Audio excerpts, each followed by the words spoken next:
On est déjà en mars. Petit check-in rapide. Où est-ce que t'en es dans les objectifs que tu t'es fixés le 1er janvier? Si tu me dis que tu les continues encore, honnêtement, félicitations. Tu dois être dans les seules personnes à qui j'ai posé cette question et qui m'ont dit que la réponse était qu'ils les continuent encore. Si t'es dans celles qui disent que ouais, je m'étais fixé quelques objectifs, mais honnêtement, je me suis rendu compte que je les tenais pas.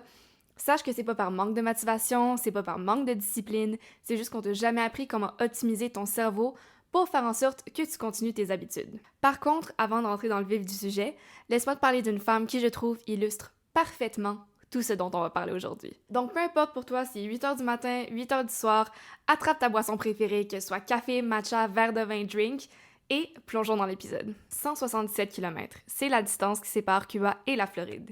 Plusieurs nageurs ont essayé de parcourir cette distance, mais sans succès. Le détroit de Floride est un environnement qui est extrêmement hostile. On y trouve des tentacules invisibles qui peuvent infliger des brûlures mortelles.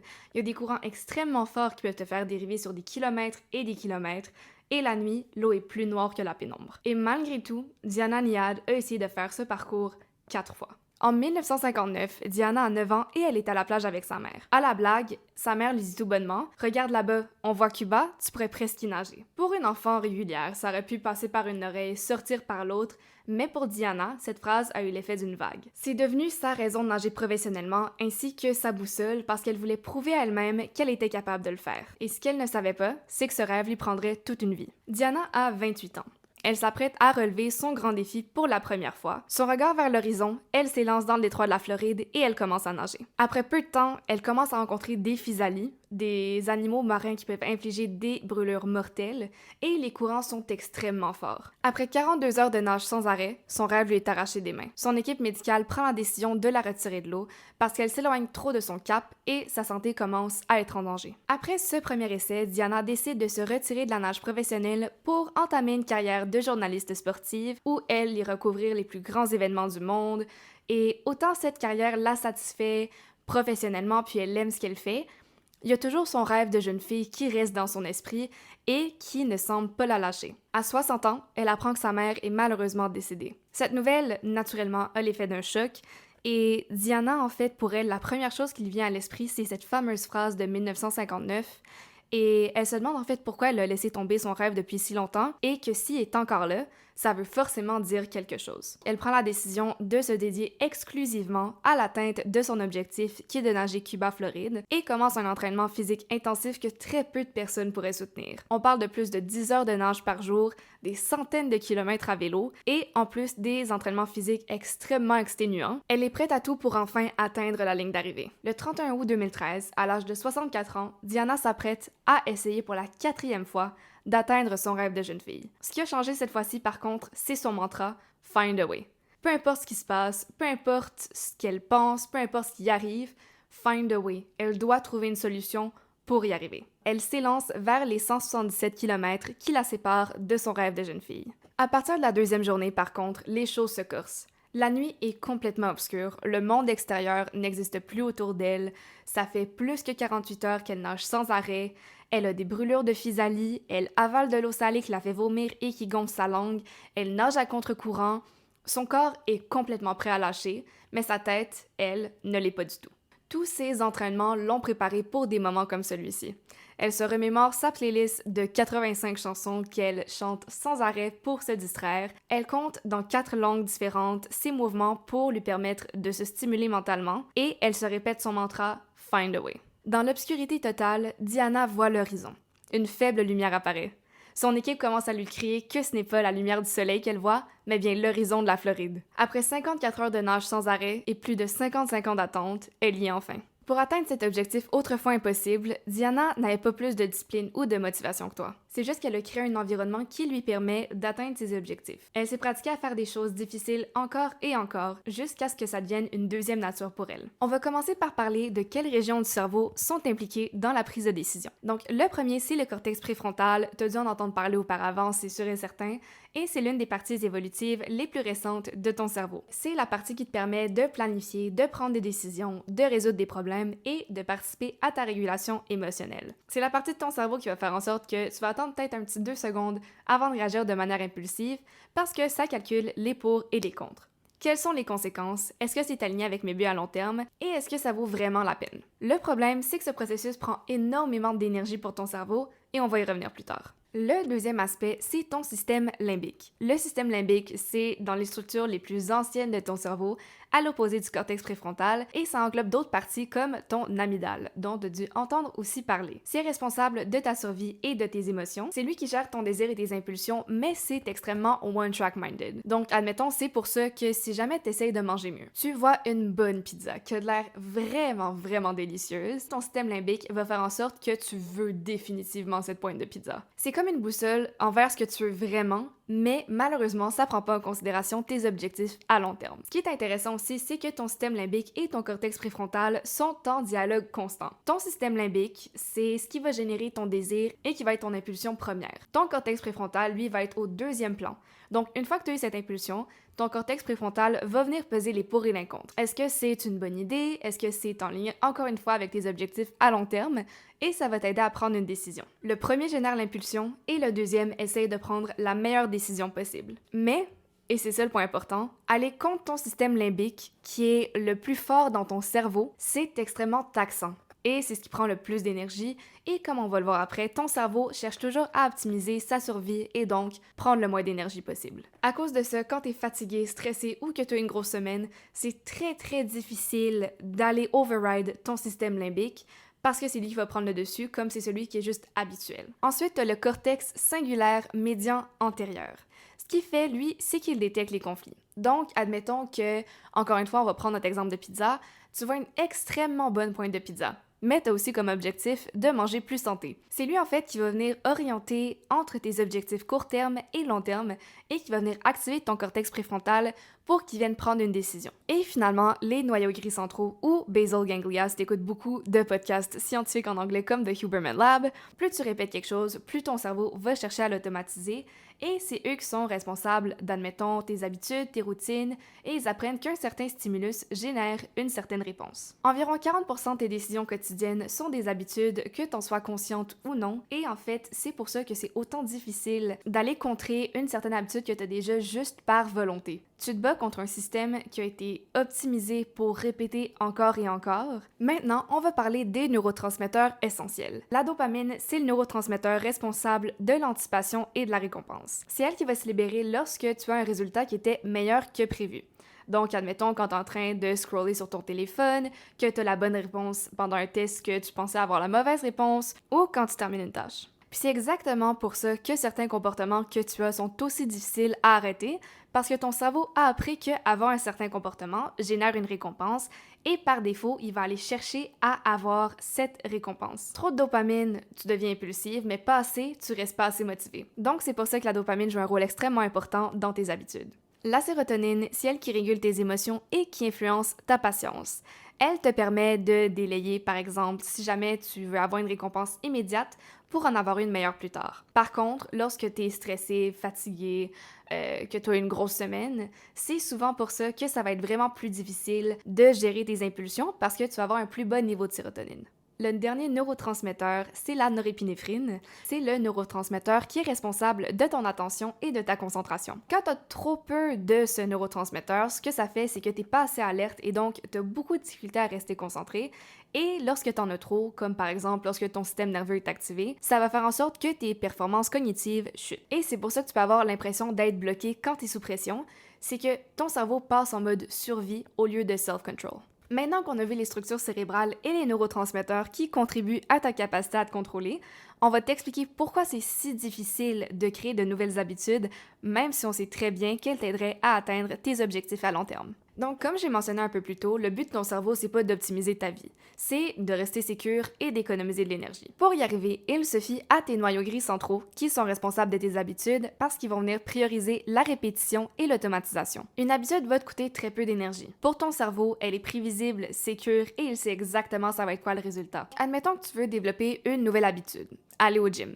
Tu vas devoir activement créer de nouveaux liens qui vont venir override ton désir de rester sur le sofa, qui est ce que tu as toujours fait par habitude, et commencer à aller au gym. Puis ce qu'en fait les gens savent pas nécessairement, c'est que lorsque tu crées une nouvelle habitude, c'est pas que les anciens liens se défont, c'est juste qu'ils deviennent inhibés. C'est pour ça que si tu répètes pas assez une nouvelle habitude, t'as peut-être l'impression que t'es allé au gym depuis les 50 derniers jours, tu vas pas y aller une journée, et si tu y vas pas une deuxième, ton ancienne habitude va reprendre le dessus. Parce que si t'as pas encore assez renforcé tes nouvelles connexions, c'est les anciennes qui sont encore plus fortes qui vont prendre le dessus. Ton intention vit dans ton cortex préfrontal, mais pour développer une nouvelle habitude, tu dois reprogrammer tes noyaux gris centraux. Et ça prend extrêmement beaucoup d'énergie pour le cerveau, et il aime pas toujours ça. Et plus ton cerveau se fatigue, moins il est capable de prendre des décisions alignées avec tes objectifs à long terme. Et ça, c'est parce que tes ressources cognitives se déplacent. Donc, ton cerveau chiffre son attention de ton cortex préfrontal pour se concentrer sur tes émotions et ta survie qui sont régies par le système limbique et plus précisément ton amygdale. Donc, c'est pour ça que quand tu es stressé, fatigué, que tu as eu une grosse semaine, souvent ce qui va arriver, c'est que autant tu as des bonnes intentions, tes fonctions exécutives diminuent et au lieu de penser à tes objectifs à long terme, tout ce qui devient important pour ton cerveau, c'est sa survie à court terme et comment optimiser son énergie. Pense à Diana qui, elle a passé plus de 54 heures à nager sans arrêt, son corps voulait lâcher, mais sa tête ne l'a jamais fait. Et ça, c'est pas de la magie. Elle avait entraîné son cortex préfrontal à prendre le dessus, même dans les pires conditions. Par contre, c'est quoi le secret de celles qui atteignent tous leurs objectifs et qui ne semblent avoir que du succès? C'est là que la psychologie rentre en jeu. Tu dis probablement que celles qui réussissent ont des traits que t'as pas. Ils sont plus intelligentes, ils sont plus belles, ils ont plus de ressources, ils ont plus de ci, ils ont plus de ça.